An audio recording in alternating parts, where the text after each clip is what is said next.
Well, law enforcement in the state of Indiana may be the real trendsetters in cracking the nut between the true crime community and the secretive nature of police investigations. I mean, what's behind their media campaign in the murder investigation of Libby and Abby from Delphi, Indiana?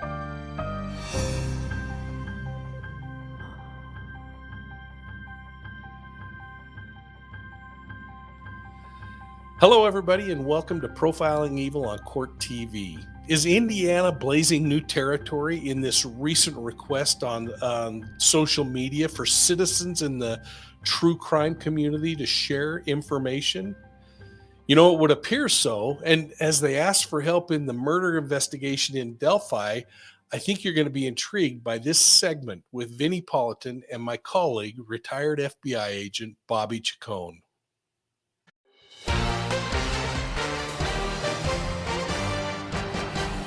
Welcome back. We're taking a look at some cases that have been unsolved, cases that need some help. Maybe you have information. If you do, pick up the phone, make the call. Now it's a story that many people are familiar with, the story of Abigail Williams, Liberty German, little Abby, little Libby, who were murdered in Delphi, Indiana. Rafael Sanchez from WRTV in Indianapolis has the latest on that case.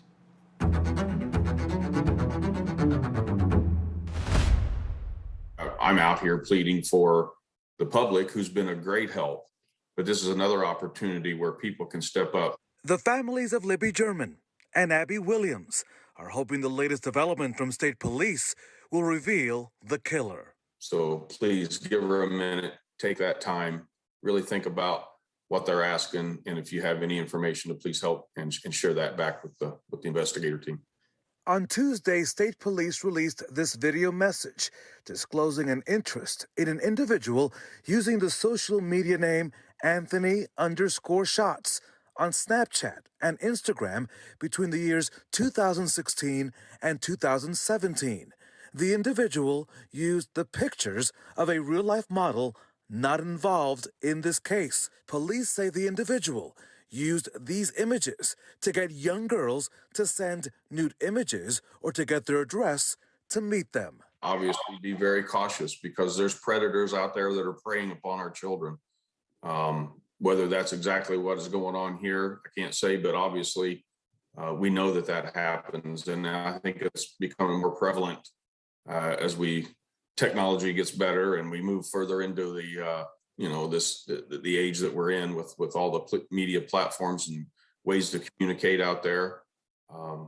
Just be cautious and make sure that your children are aware of their surroundings. The families have endured what will be 5 years this upcoming February, which has included a number of sketches, including this one in 2017, based on Libby's cell phone video. Then this sketch was released in April 2019. That was the last major development nearly 2 years ago. And now, this time around, a sense of hope that maybe the next call to the families from investigators will be the last. I don't allow myself, and I try to keep, like I said, the whole family kind of in check here. Just saying, hey, there's information coming. I don't know what it's about, but let's wait and see where it leads. I won't get too excited until I get the phone call from the investigative team that says, we've made an arrest, or we're about to, or we have him. That's when maybe I'll crack a bigger smile. All right, folks, if you have any information, 765-822-3535, 765-822-3535. I want to add some information that Anthony Shots account has been linked to this man. I'm going to show you a picture. Keegan Klein is his name. He has been arrested for child pornography and other crimes, although at this point has not been directly linked to the Delphi murders, but they came across him during the course of the investigation of the murder of Abby and Libby. I also want to read a statement from the Indiana State Police. I think it's significant. Take a look. The Indiana State Police has received many media inquiries since our December 6th press release concerning Anthony Shots and eventually the identification of Keegan Klein. Your questions are certainly relevant as they relate to a long, complex, and extremely complicated murder investigation. During the last nearly 5 years, we've conducted dozens of secondary investigations based on information we received. One of those investigations included a possession of child pornography case resulting in the arrest of Keegan Klein. The information we have, and continue to receive concerning Klein has ebbed and flowed over the last few years. We understand there was a period of time that passed between 2017 and 2020 when Klein was not arrested and incarcerated for possession of child pornography. Once the Indiana State Police presented the criminal case to the Miami County prosecutor in June of 2020, immediate action was taken by both the Indiana State Police and the Miami County Prosecutor's Office, which ultimately resulted in Klein's arrest. Like so many other pieces of this investigation, we will always review, learn from, and make any necessary adjustments. We do not believe that any person has done anything intentionally wrong, but we will continue to critically evaluate our efforts. A little confusing, that statement, but that's why we've got Mike King and Bobby Chacon with us tonight. Bobby, I'll start with you. I know you know a lot about this case, but what about this development, this Keegan Klein, and this statement from the state police? Yeah, I'm not sure I can clear up any of the confusion, because it's really it really makes me think too, especially that last sentence in that statement that you just read, where they're almost admitting that somebody made a mistake, and that, you know, not necessarily a mistake in the investigation, but a mistake maybe for revealing certain information or not revealing certain information. It's kind of ambiguous, the statement, but it does, that last part of that statement does seem to indicate that they feel they had a misstep somehow. And I don't think a misstep in letting somebody get away with this. I think a misstep in, you know, and you know me, Vinny, I'm always a fan of not releasing information unless it has a strategic importance to the case. I don't believe that release of information should be done because the public wants to know it or because the media is hungry for it. I think the only time information should be released is when it can strategically assist the investigation. And that being said, this case has had those fits and starts, if you will.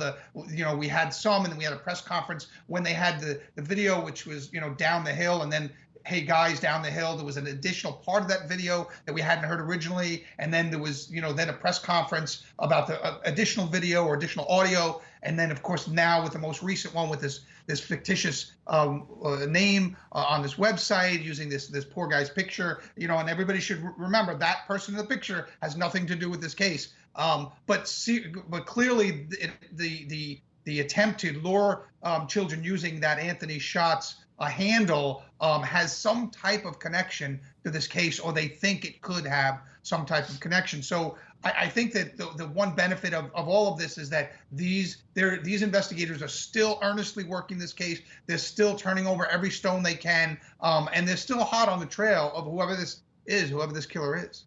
Mike King, this Keegan Klein was, you know, they came across him while investigating this case. It came across through that. So at a minimum, there is some level of connection. I guess the question everyone really has is there a bigger connection between this man and what happened to Abby and Libby? Yeah, that will be the question that hopefully will be answered in the coming days or weeks. I look back and I think back on criminal cases where I was chasing serial predators, and there was this constant nagging inside of you, knowing that there were other victims out there that were going to be other people who would be victimized because you couldn't move the case along fast enough. I guarantee those officers wanted to move faster. They wanted to have more information, but they had to tie it up before making arrests or making moves on search warrants or other things. And I wonder if that's some of the emotion that we were hearing in that press release. And as we think about Keegan Klein or others, there is a tremendous amount of pressure knowing that you want to try to stop them from hurting anyone else. Mike King, Bobby Chacon, you helped us so much in 2021, and we'll be calling you again in 2022. Have a great new year, guys. Thanks, Jimmy. If the Indiana State Police planned their release to the public for the purpose of giving the true crime community an assignment, they hit a home run, in my opinion. Either way, this is our chance to provide credible information on this predator. So if you know something, folks, say something. Don't show up and investigate the case. Don't go bang on doors and scream from the corners at people in their homes. Just provide the information to law enforcement, especially if you or someone you know has had contact with anyone associated with the screen name shared. So, how do you feel about the way that police released this newest piece of information in the case of the Delphi murders? I'm going to be watching for your comments down below. And I want to thank Vinnie Politan and the Court TV team for inviting me to comment on this case and many others. 2021 has been a blast with Court TV, and I'm really looking forward to 2022. I hope you'll take a moment, hit the like and the subscribe button over there, ring the bell so that you receive notifications on these videos.